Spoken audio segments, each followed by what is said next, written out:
கர்த்தர் நல்லவர். இந்த காலை வேளையிலும் கூட இந்த வீடியோவின் மூலியமாய் உங்களை சந்திப்பதை குறித்து மிகுந்த மகிழ்ச்சி அடைகிறேன்.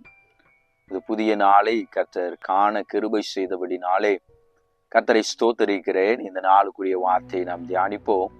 அது வெளிப்படுத்தின விசேஷம் 22வது அதிகாரம் அதனுடைய 11வது வசனம். அங்கே இப்படியாக வசனம் இருக்கிறது: அநியாயம் செய்கிறவன் இன்னும் அநியாயம் செய்யட்டும், அசுத்தமாய் இருக்கிறவன் இன்னும் அசுத்தமாய் இருக்கட்டும், நீதி உள்ளவன் இன்னும் நீதி செய்யட்டும், பரிசுத்தம் உள்ளவன் இன்னும் பரிசுத்தமாகட்டும்.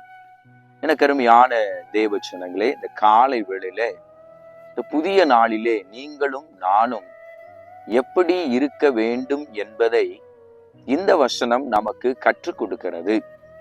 நீங்களும் நானும் அநியாயம் செய்யாதபடிக்கு, அசுத்தமானதை அசுத்தமான காரியத்திலே ஈடுபடாதபடிக்கு நீங்களும் நானும் எப்படி இருக்க வேண்டும் என்றால் நீதி செய்கிறவனாய் இருக்க வேண்டும். ஒரு பரிசுத்தம் நிறைந்த ஒரு வாழ்க்கை வாழ்வதற்காக தான் கர்த்தர் உங்களை என்னையும் தெரிந்தெடுத்திருக்கிறார். இயேசு கிறிஸ்து சீக்கிரமாய் ஒரு நாள் இந்த உலகத்திற்கு அவர் வரப்போகிறார். அப்படி வரும்போது நீங்களும் நானும் அவருடைய வருகையில எடுத்துக்கொள்ளப்பட வேண்டும். அப்படி எடுத்துக்கொள்ளப்பட வேண்டும் என்றால் இந்த உலகத்திலே வாழுகிற நாட்களில நீங்களும் நானும் ஒரு பரிசுத்தம் உள்ள ஒரு வாழ்க்கை வாழ வேண்டும். ஒரு நீதி நிறைந்த ஒரு வாழ்க்கை வாழ வேண்டும். அதற்காக தான் கர்த்தர் நம்மை தெரிந்தெடுத்திருக்கிறார்.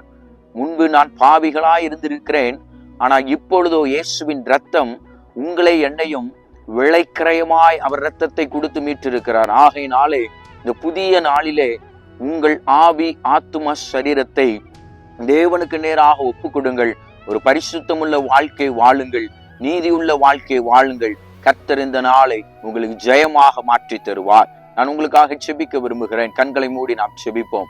அன்பின் பரலோக பிதாவே, இந்த ஆசீர்வதிக்கப்பட்டதான இந்த காலை வேளைக்காய் ஸ்தோத்திரம்.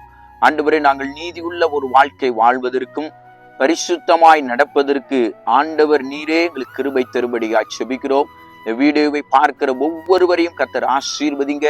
நீதியுள்ள வாழ்க்கையின்படி வாழ்வதற்கு கர்த்தர் கிருபை தாங்க. எல்லாவற்றையும் கரத்தில் ஒப்பு கொடுத்து எங்களை தாழ்த்துகிறோம். இயேசுவின் மூலம் செபிக்கிறோம். செபங்கேளுங்கள் ஜீவனுள்ள நல்ல பிதாவே, ஆமேன். கர்த்தர் உங்களை ஆசீர்வதிப்பாராக.